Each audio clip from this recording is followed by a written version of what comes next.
All right, so we are recording.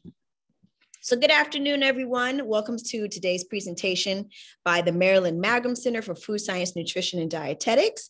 We are based out of the campus of California State University, Northridge.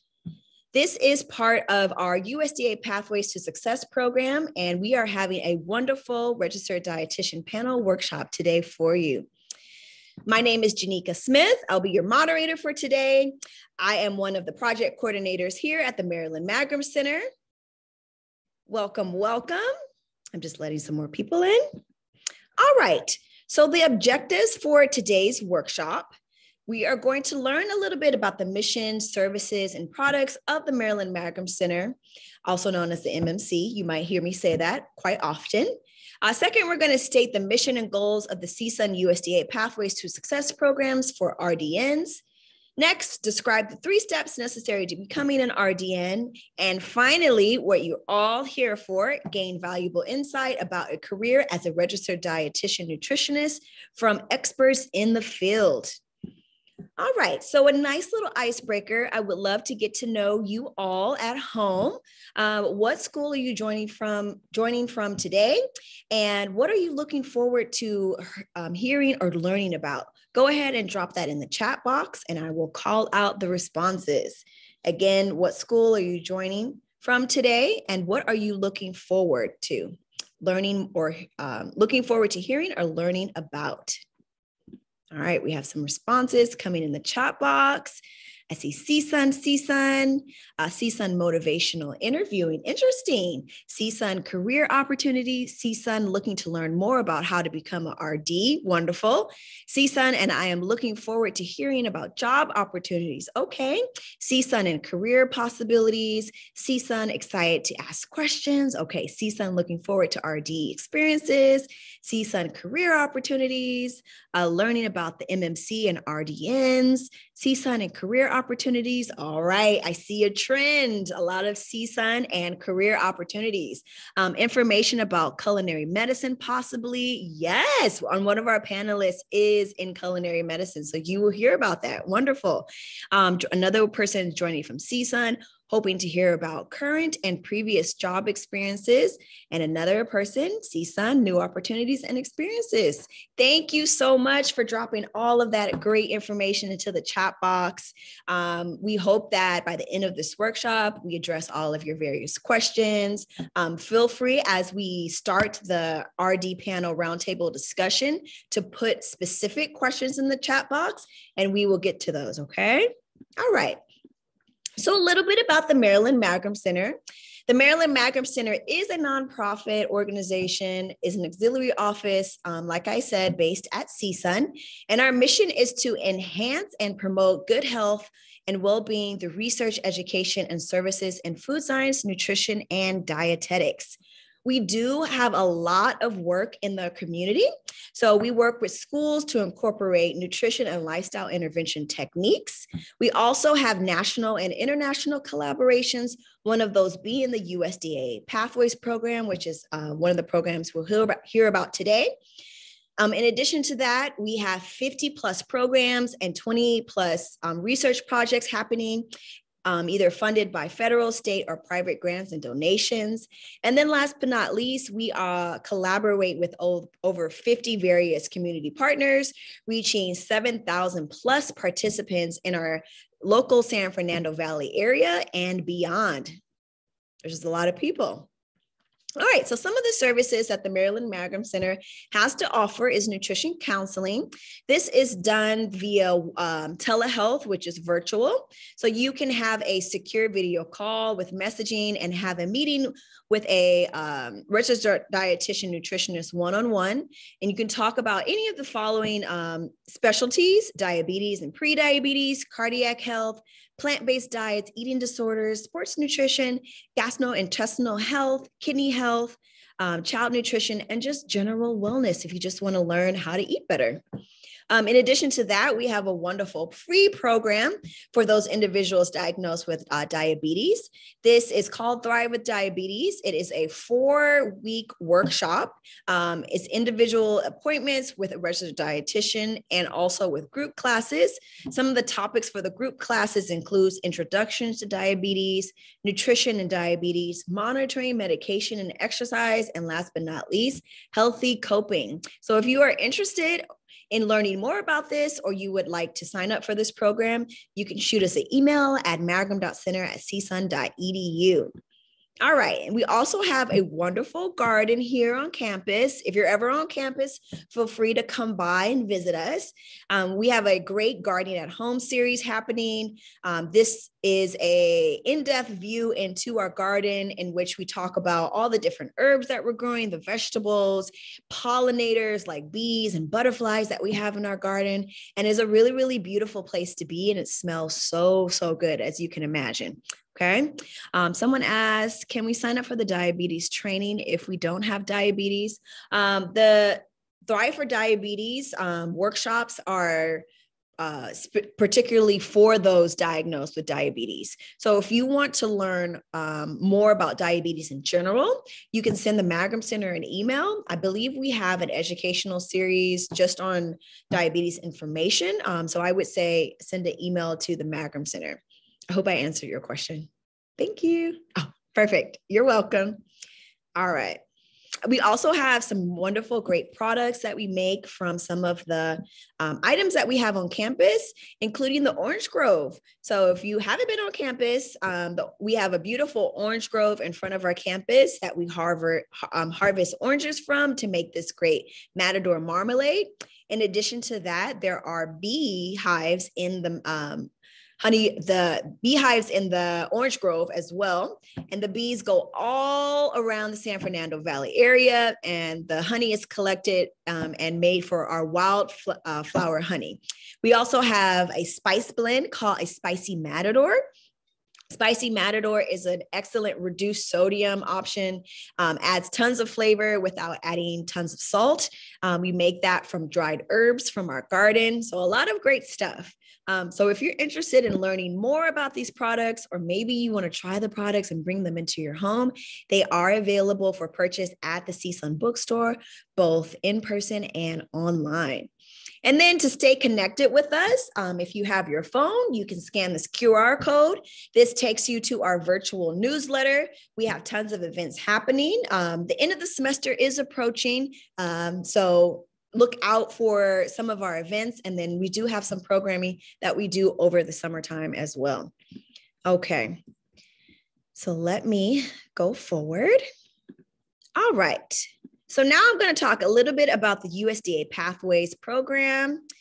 So let's talk about what a registered dietitian is first. So if you're not aware already, a registered dietitian nutritionist is a food and nutrition expert. This individual has met academic and professional requirements. They provide preventative and medical nutrition therapy services in a variety of different settings, also known as practice areas, and have completed continuing professional education requirements. So some information about our Pathways program. Our Pathways program originally started in 2017 as a professional development program for underserved students looking to have a career as a registered dietitian nutritionist. Some of the information that we go through for the Pathways program, we really love to teach our students soft skills. So those are the skills that you don't traditionally learn in the classroom. Some of that includes building your resume, your personal statement. For example, on the slide, you see 5 professional workshops. One of them was the DICUS application. So DICUS is the application that you complete when you're applying for a dietetic internship.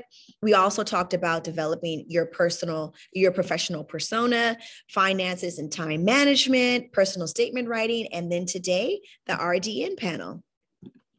All right, so for the Pathways program, it is essentially creating a pathway to CSUN, okay? So we do outreach and career opportunity informational sessions with LAUSD high schools.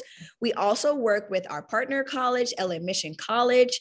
And then once you come to CSUN, you will complete the CSUN Didactic program in Dietetics, which is essentially the coursework that you need in order to be eligible to apply for a dietetic internship. And then you go through your internship, you complete that exam, and then you become a registered dietitian. So like I mentioned, the 3 steps. Number 1, you complete your undergrad degree and either complete any of the following: didactic program in dietetics, also called a DPD program, which is what we have at CSUN, a coordinated program, or a ISSP, an individualized supervised practice pathway. After that, step 2, you complete a dietetic internship. It's typically 1,200 hours of various rotations like clinical, community, and food service. And then step 3, you take your credentialing exam and you become a registered dietitian nutritionist. All right, so now we're going to play a short video from one of our graduates from the Pathways program who has become a dietitian. Hello, my name is Guadalupe Alfaro and I'm a registered dietitian and a lactation educator. I obtained a scholarship. I received faculty and peer mentorship, as well as professional development workshops on how to build a resume, time management, how to write a personal statement, and several more. I also participated in the Career Development Workshop in the spring of 2020. I had the chance to get involved in some research projects during an internship I made with the Marilyn McGarren Center, which gave me the confidence to pursue a thesis for my master's degree graduation. In addition, I had the experience of presenting my research poster during the AHI conference in 2019. During the Career Development Workshop, I was able to meet and connect with other Hispanics with similar backgrounds and aspirations.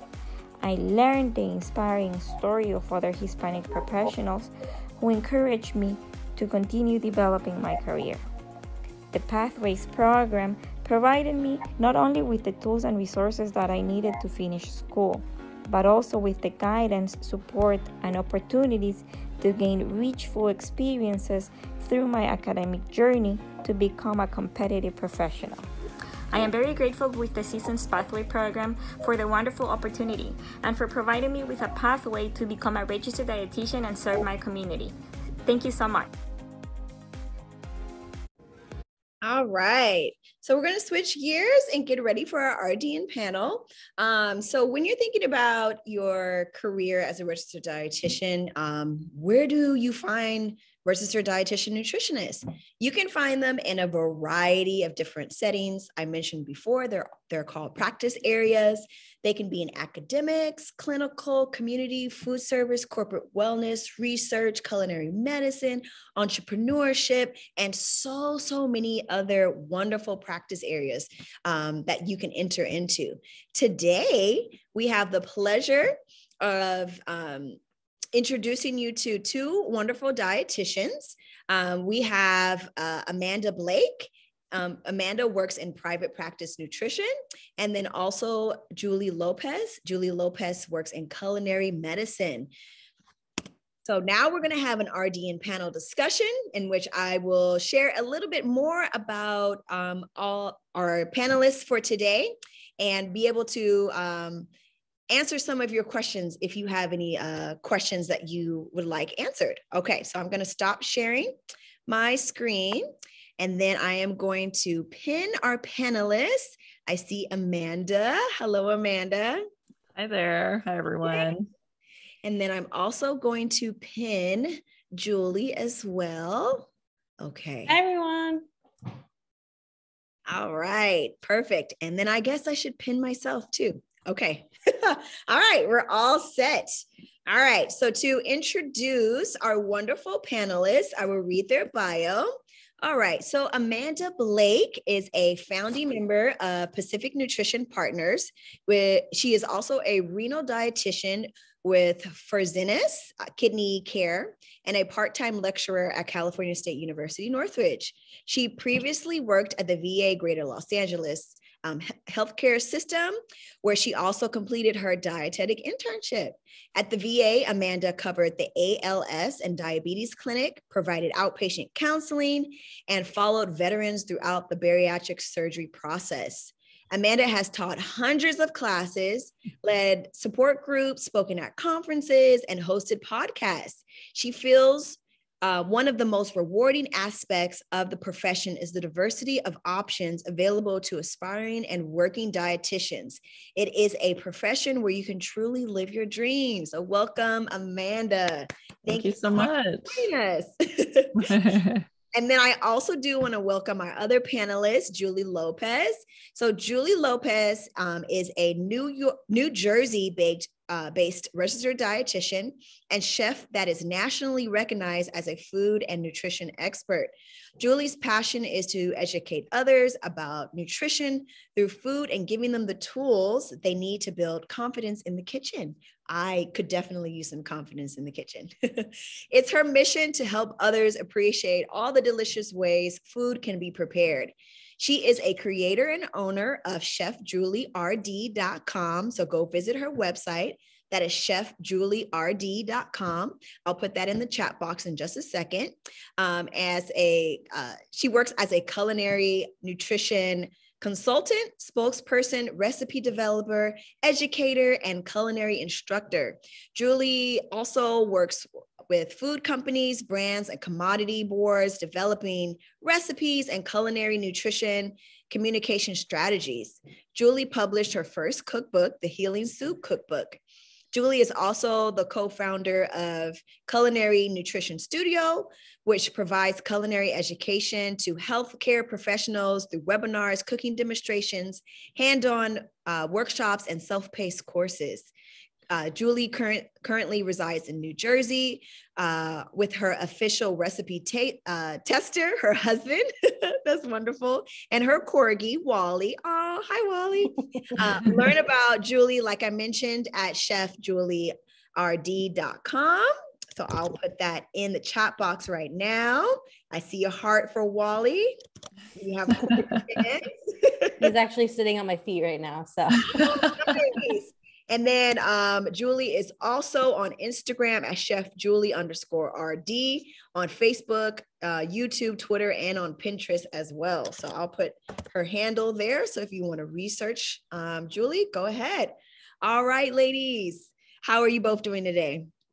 Good. Happy to be here. Thanks for inviting me. Yeah, same. Thanks. This is going to be fun. All right. So we're going to get right into it with our very first question. How did you get to where you are in your career? What steps did you take? Either one of you can go first. Why don't you go, Julie? Okay. So how did I get where I am? So I went a little different direction than the traditional track for dietetics. I actually started at a really small school, really to play sports. But then I ended up not really liking it.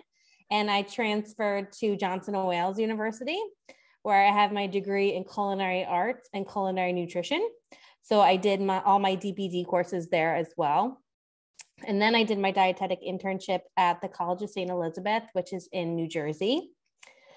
I started my career as a retail dietitian in the grocery store. And throughout that time, I always had a little side hustle where I had a blog. And that really started because people were asking for recipes anytime I would make something.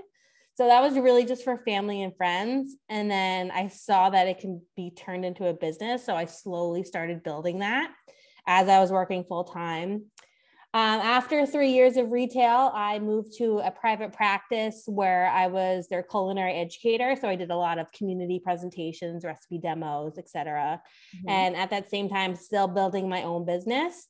And then once I felt comfortable enough to venture out on my own, I did that. And it's kind of grown from there. And this past year, Another RD chef and I developed Culinary Nutrition Studio, where we also help other healthcare professionals, dietitians, students build their culinary skills so they can have that culinary experience without needing to go to culinary school. So they can still add in that culinary education with nutrition education. So that's kind of like the short spiel. So if anyone has any other questions that you can ask me, but I'll let Amanda go next. Okay, thank you, Julie. That's awesome. Yeah, I decided to go back to school in 2009. I'm definitely a second, third, fourth career dietitian. And I was working full time at Barnes & Noble as an assistant manager, actually. And I started at CSUN because it was a program that I was able to commute to and be able to continue to work and complete the program slowly but surely through all those prerequisites. And I decided to get my master's at CSUN as well. I was able to incorporate some of the classes into the DPD program at the same time so I can get them out of the way, so that when I finally got to my master's, I only had 1 year to go. And I was able to get into the VA Los Angeles internship program with it's combined with the master's. And so I had an additional year to finish my master's and start the internship, and left Barnes & Noble behind at that point. And after finishing my internship, I got a job at the VA. So that was my first full-time job. And it's what I wanted. They had the one opening and I snagged it. And it actually started, once you get that first job, it becomes, so I became an outpatient dietitian out of the gate because that was the job that was available at the VA at the time. And so during that time also, there were several friends that I had made throughout the program and stayed in touch with. And we decided that we wanted to start a private practice. And so five of them, and including me, got together and figured out how to do it and started our own business. But as Julie said, there's always these side hustles. I never quite had the courage to fully embrace the private practice by itself. Plus, I loved so many other things. So I started teaching at CSUN, and I started working as a renal dietitian in addition to doing my private practice. So I do all three, and I love every single one. So it's hard to pick at this point, but that's basically my route. Very nice. I love how both of you have such different origin stories, but are both registered dietitian nutritionists. I feel like this profession has such wonderful variety for anything that you're passionate about. So it's really great to hear about how you all got started. Okay, so let's move on to our next question. What do you have? Wait, 1 second. Do you have any interest in anything other than dietetics? It's funny that you asked that question, because when I did my interview for my dietetic internship, they threw me for a loop by asking exactly that question. Said, so what do you love besides dietetics? I'm like, what? That's really all that I've been devoting my life to for the past 4 or 5 years.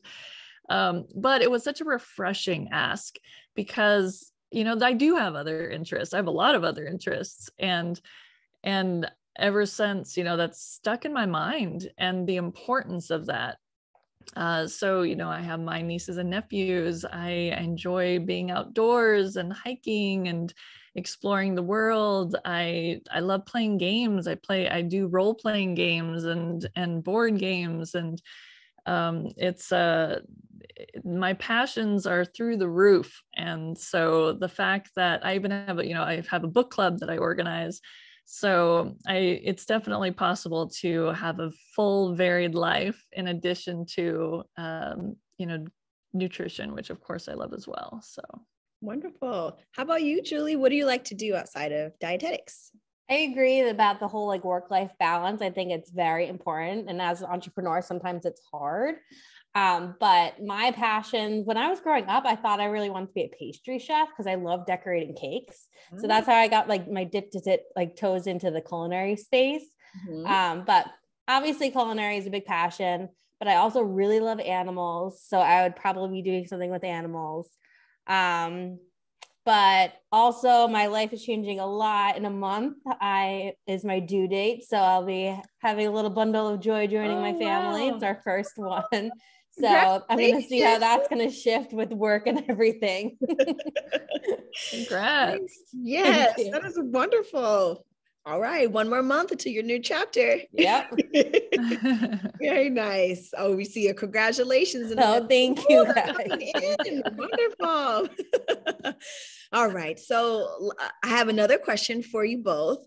If a student is interested in a particular area of dietetics, what elective courses would you recommend that they take? So for me, if you're interested in culinary, I don't think every dietitian needs to go to culinary school, but I think there needs to be some form of culinary education. And that's the reason my colleague and I developed Culinary Nutrition Studio, because we felt there was such a lack of culinary experience in the nutrition field. You take a couple classes, but what are the basics of culinary? How do we incorporate that in with nutrition education? Because I felt so frustrated in my internship when I would be working in groups and people would just recommend, okay, eat more whole grains. What does that mean? What does that look like? What does that taste like? Or addressing things like, okay, this is rich in iron. Eat foods that are rich in iron. But how do we cook them? How do we make them taste flavorful? How do we shop for them? So that is really where my passion lies, and really helping others. So if you are interested in that culinary route, you don't have to go to culinary school, but I think taking courses, and I'm not just going to plug my own course, but I think taking courses is really going to be beneficial moving forward, because you need that hands-on experience. We can't just watch cooking videos and then expect our students or whoever we're educating to just know how to do it by then. Yeah. You need that real life experience first. Yes, yes. The knowledge behind it and the knowledge to actually implement that. So that's super, super important. How about you, Amanda? Yeah, I always thought it would have been great if the program incorporated psychology classes or more classes that helped us with counseling. And I don't even know if there's a class out there that would truly fit the bill, but that was something that it was a big uphill, and I'm still learning how to do it right. And I took an exercise physiology class when I was, it wasn't required. It was just extra, and it was great, and I loved it, and I learned a lot, and there's still a lot from that class that I've utilized. And there's a couple classes that CSUN is now incorporating into their degree, and that's statistics and the drug nutrient interaction class, which I had taken both as part of my master's, but now everyone's required to take them. And those are just really, really helpful, especially if you do research. And the drug nutrient interaction, everyone would benefit from. But I love the real life experience, the hands-on that Julie described, because that's so important. And oftentimes it's not a class that's going to give you that. It's going to be, volunteering or being involved in all the different opportunities around that you find out about by collaborating with others in your cohort. So. Definitely. I do remember taking that wonderful drug and nutrient interaction class and being blown away that St. John's Wort had all these interactions with so many things. And that's something that a lot of people take as a natural remedy. It was very, very surprising. So you think that I know all the nutrients, but there's a whole nother world of ways to implement herbs and medicines that we may not be aware of. So having those wonderful classes definitely makes you more well-rounded. We do have a question in the chat box. How is exercise physiology related to your area of expertise as a dietitian? To be honest, it's, I do outpatient counseling. So it's not necessarily directly related, but some of the knowledge that I gained was helpful for teaching. And there's not a single patient that I don't talk to about their physical activity, about their sleep, about their stress level. In addition to talking to them about the food they eat and what their plans are, you really have to take a look at the whole person. And so, and actually when I was at the VA, I did teach the exercise class to my patients who were struggling with or wanting to manage their weight. I hate that term, but that's what it was, a weight management program. So I can't get around that. But I taught the exercise physiology class for that. And so I was able to take the information I had learned and then teach it in a consumable way. Very nice. Very nice. Very nice. All right. Oh, we got to thank you. Okay. So next question. As you both know, the COVID-19 crisis has dramatically changed the way we interact with one another. Describe how you have been navigating your career at this time, and what words of encouragement can you offer to students to help them navigate their career at this time? So for me, it was a big shift in my business because I was doing a lot of in-person classes, demonstrations, and that all shifted to virtual. So really learning the tech side of everything, that was a big challenge, and really understanding how a consumer is also learning from a computer or tablet or phone. So how to still make it interactive, how to still be able to, especially for cooking, like I want to see what people are doing in the kitchen so I can provide the feedback. So that definitely took a big shift for me and my business. But also the fact of the consumer base, how the consumers are being affected by COVID, groceries, availability. We actually created a course, Affordable Eating, based off of the hit that COVID had on so many families, and really how to navigate that in the culinary nutrition way, but then also keeping budget really tight.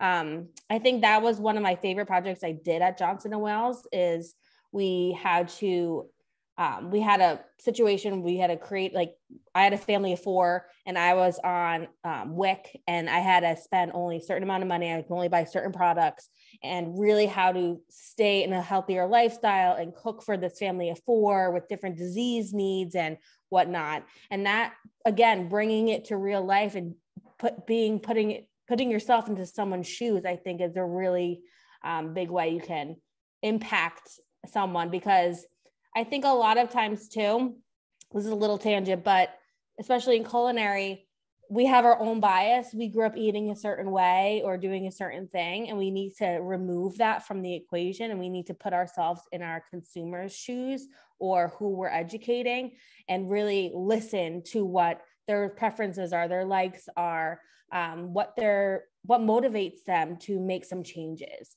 So I think in that perspective, we need to also think, especially with COVID, how so many families and people individually, their whole lives have shifted. So taking that into consideration when creating programs or nutrition education models, to really reflect that and to really make sure that you're not missing the mark in that area. Yeah, I think that's a really interesting point that you made, Julie, that not everyone eats the same. My breakfast may not be your breakfast. The way I celebrate the holidays and my birthday, which I think is a holiday, may not be the way that you celebrate. So I think it's so important to meet the person where they are. So great advice. How about you, Amanda? How were you able to navigate during COVID-19? Yeah, wow. Boy, we learned a lot, didn't we, in these past few years? A lot has changed for everyone in probably every aspect of our life. And in my 3 different spheres, it was all affected all of them. And as an instructor, figuring out how to create engaging content online was a huge challenge. And I'm still working on that. So engaging with my class in an environment like this, where you're looking basically at names, but not faces. How do you engage your students? And I haven't mastered that. I'm still working on it. But in the renal world, I would continue to go to my clinic. PPE just became a real thing. And to this day, we're still wearing the masks, and that may not ever change. But I love how Julie brought the focus back on the people that we're helping. And, with the knowledge I have about micronutrients, and I'm already working with my renal patients about micronutrients, strengthening their health because of all the, the risks of micronutrient deficiencies that they're at. So So with that knowledge, I could help in that regard to protect their immune system the best that I can. And with outpatient, with my private practice, I had done telephone counseling at the VA, and I knew this was before the pandemic, and I knew that it could be very effective. And so switching to telehealth videos with my clients was natural, and it was a huge saver because I don't have to have an office or spend money on an office. And patients were getting used to it with their own doctors, so it just became normal.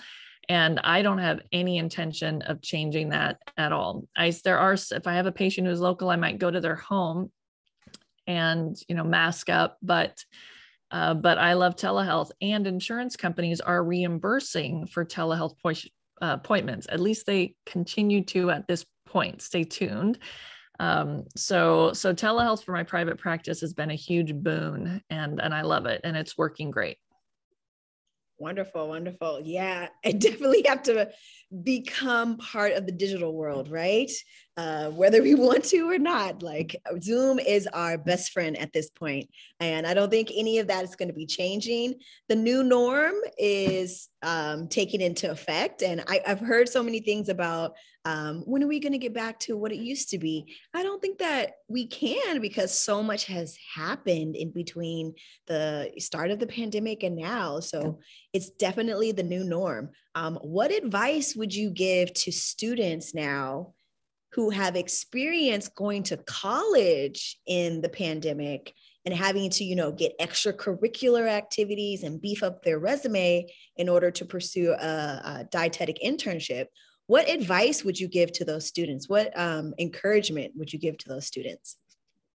I really feel for the students having gone through this, because I mentioned that when I graduated, I had a cohort of friends. We started like a kind of a book club for nutrition books. And there was a couple dozen of us that we had connected because we went to classes together, and we went to SDFSA meetings, Student Dietetic Food Science Association meetings together. We went to conferences together.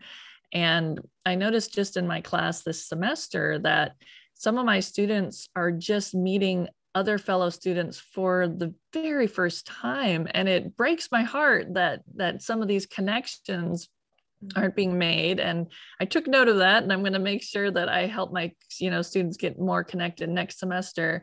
But one of the things that might help would be joining the Academy of Nutrition and Dietetics. And the conference did open up. The California conference was just done.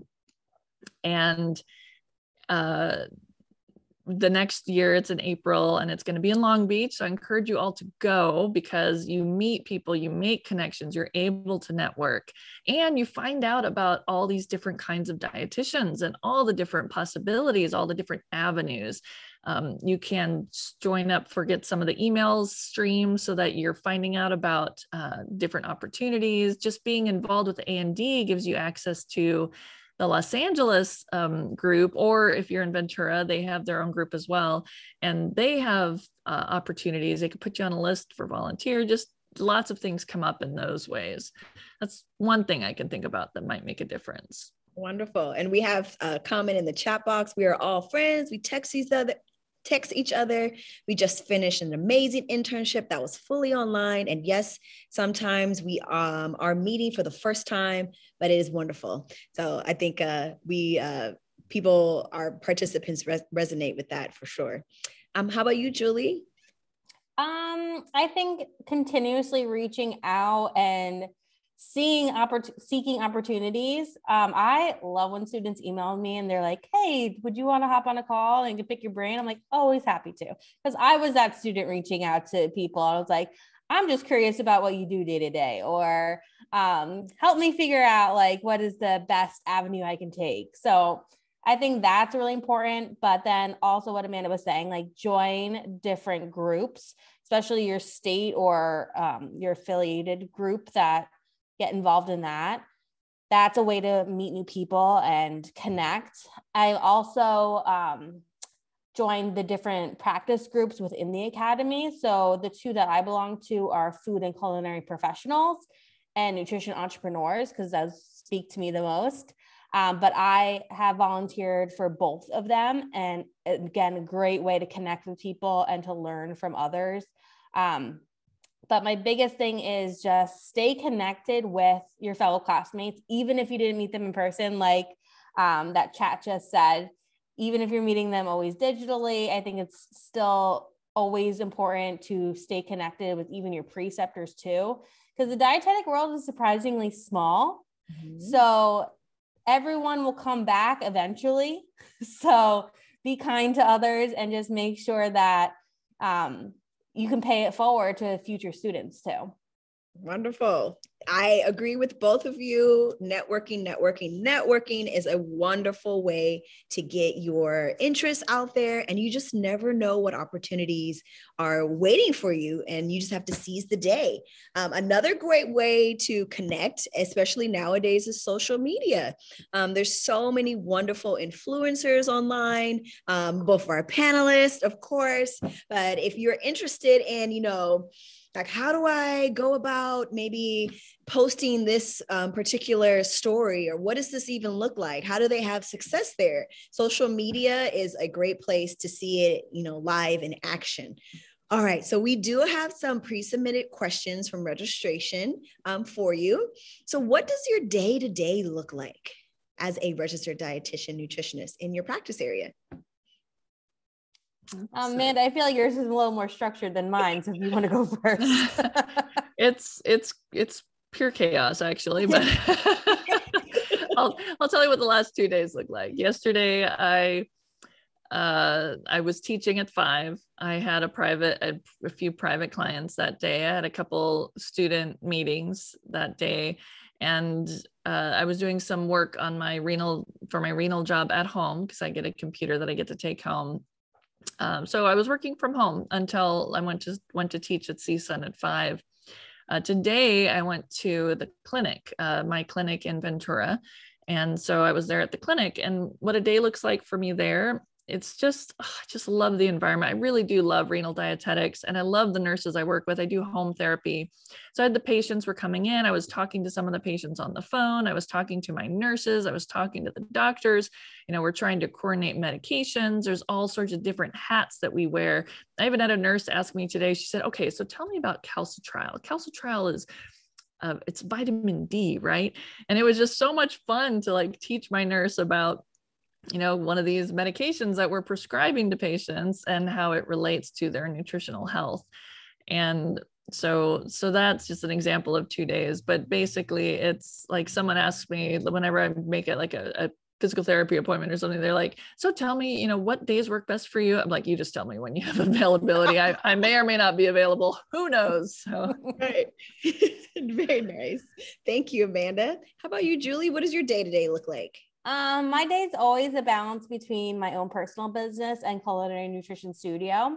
So with Culinary Nutrition Studio, I'm constantly creating content, presentations. Like next week, we're getting ready to speak at Rhode Island Academy, their state meeting. It's virtual, and we're doing a cook-along class. So getting that ready. I look at a lot of homework submissions through our certification course. So a lot of that.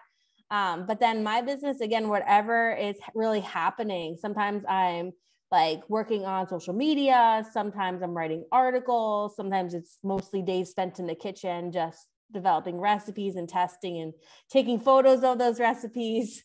So yeah, it's kind of all over the place, just depending on what is happening.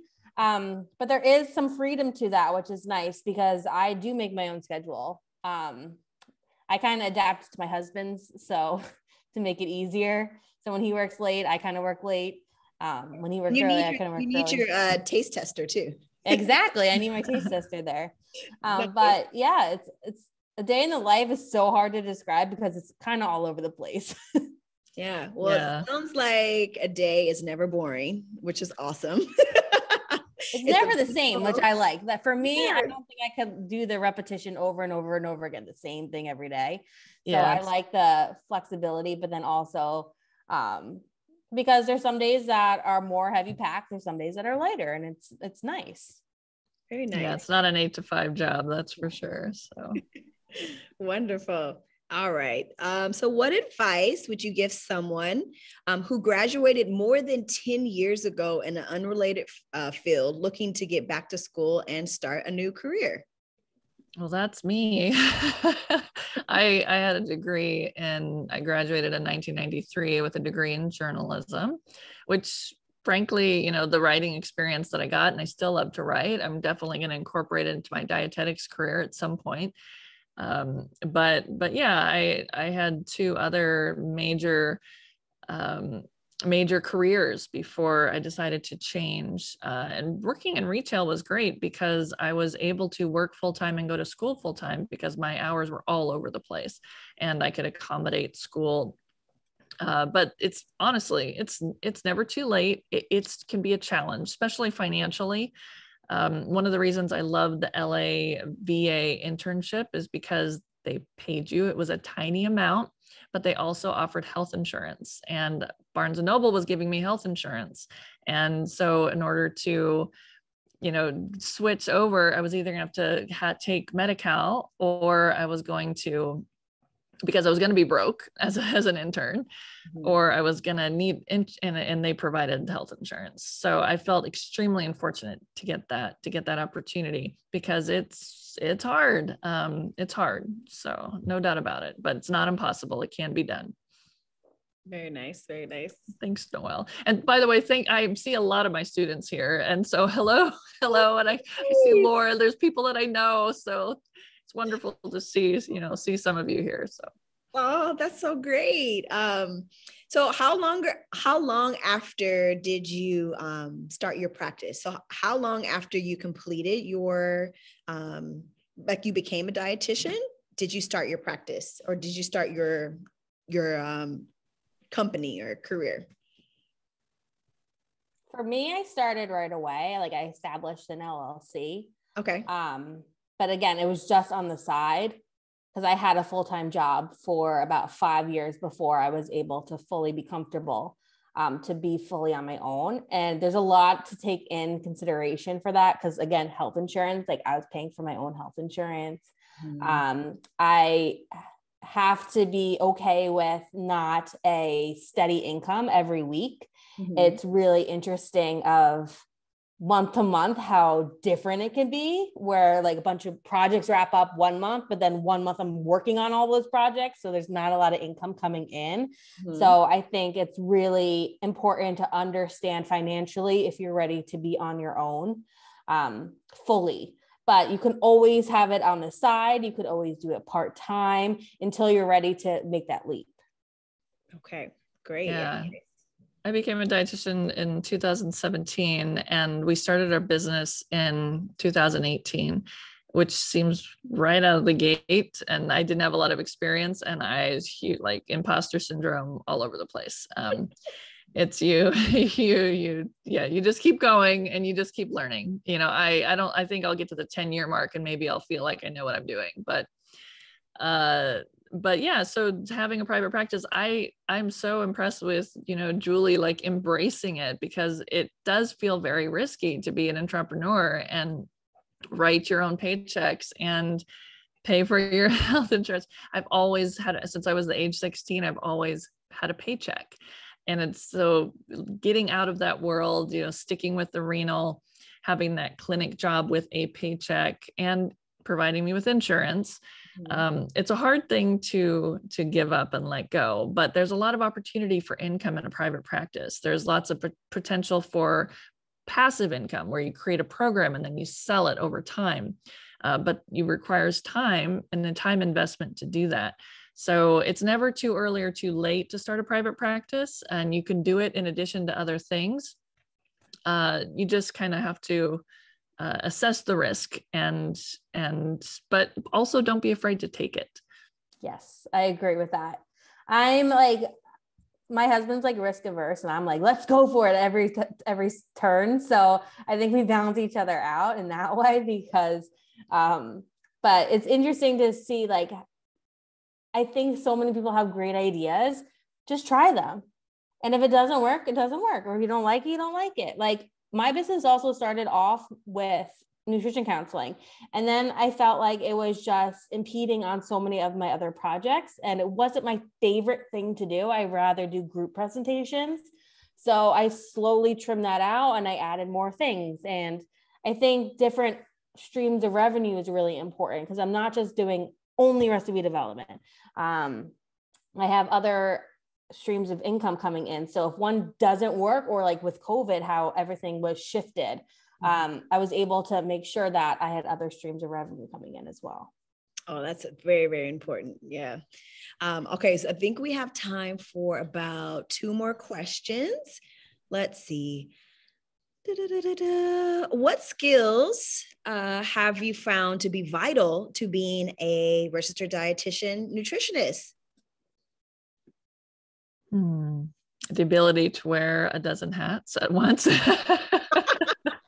I also think patience, because everyone in this world thinks they're nutrition experts, but we're the true nutrition experts. So some of the stuff you hear, you want to be like, what? And just kind of be like, what are you talking about? But you have to have that patience. You have to have the understanding where they're coming from too. So you can not like say like you're wrong, but this is where the evidence lies. Nice. Yeah. And not being afraid to not have the answers. There's so many, almost every day someone will ask me something, a doctor or a patient, and I'll be like, I don't know, but let me find out for you. I mean, you have to be open to learning like all the time and forever, because it's a constantly changing, essentially changing science, and the way that we counsel, the way that we reach people is constantly changing. And so being flexible and adaptable, that's definitely true for your internship. But never being afraid to reach out to people and make those connections and just keep learning. It's a lifelong learning adventure. Wonderful. We do have a student who wants to ask Amanda a question. Adali, if you want to unmute and ask Amanda the question, we do have time. Yes, hi. I'm actually interested in private practice myself. And I was just wondering, what are the steps and tools you would need to be able to achieve that? I will say one thing that was very helpful is the fact that I did it with others. You can definitely have your own private practice, but the fact that I do it with others, everyone brought their strengths to the table. We had a couple people who were really great with graphic design, and then I love numbers, so I'm the accountant of the group. We all had different strengths. We all specialized in different things, so we're constantly referring patients to each other. But there's a lot of steps you have to go through to create it. It's actually pretty easy to start your own company. You just go to the California Secretary of State website, and you could have a company in just a few minutes. You just have to be willing to pay the $800 for your LLC every year. And so that part's easy.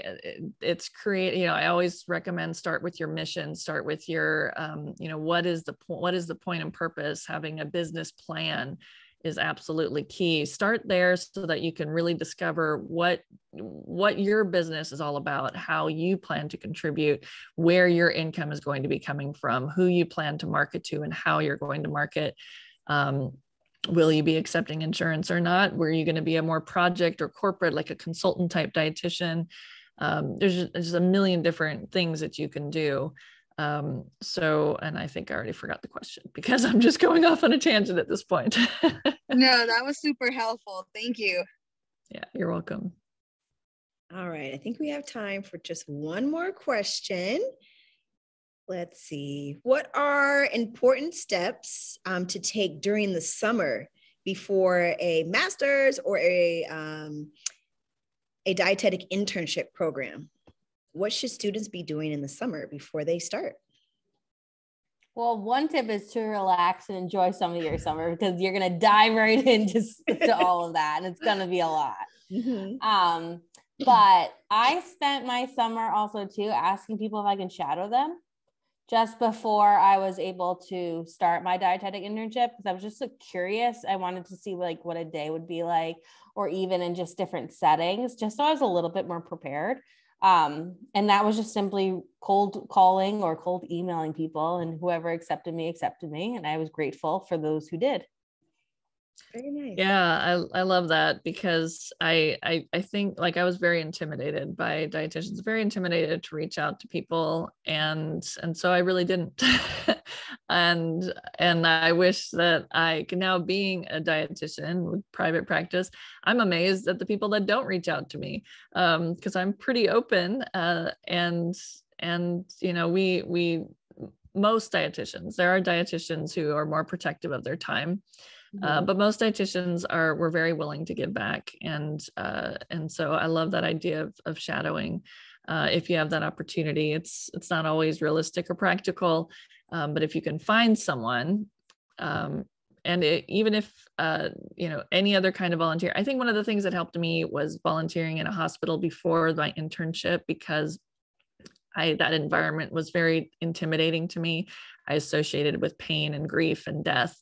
And so, having been in a hospital and working and volunteering in a hospital prior to my internship, where you spend a lot of time in doing hospital rotations, that was one tiny little thing that was hugely beneficial as far as for my psyche. So lots of new things when you're doing your internship.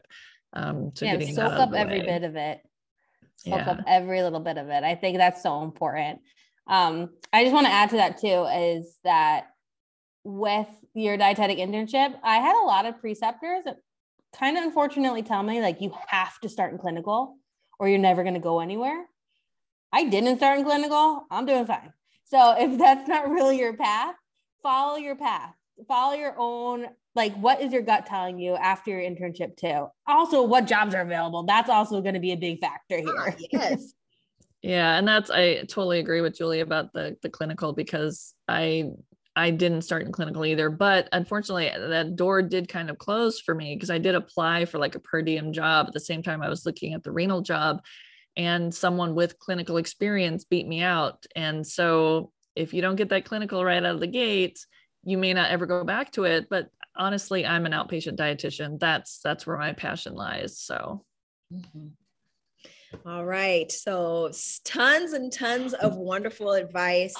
Thank you so much to you both for coming on and sharing your experience with our students. I really, really appreciate you carving out some time for us. I'm going to share the rest of our presentation. Excuse me. All right. So thank you so much to all of our participants and then our panelists for joining us today. This is an acknowledgement for the USDA Pathways Program. This is some information about the Maryland Malcolm Center. Our website's right there. If you want to take a quick screenshot of this, you can have that information. And then last but not least, in order to create better workshops in the future, we want to do this again every single spring. Please fill out this evaluation. I'll put it in the chat box as well. We would love to hear from you. And in addition to that, I will be sending everyone the recording, and then everyone the PowerPoint, and then any additional information about our panelists will be shared as well. All right, we have reached 5 o'clock. Look at that, we're right on time. Thank you so much, Amanda. Thank you, Julie, for joining us today. If anyone has any additional questions for myself, you can feel free to reach out to me. With that being said, we are done for today. Thank you so much and enjoy the rest of your weekend. Thank you, everyone. Bye. Bye. Thank you.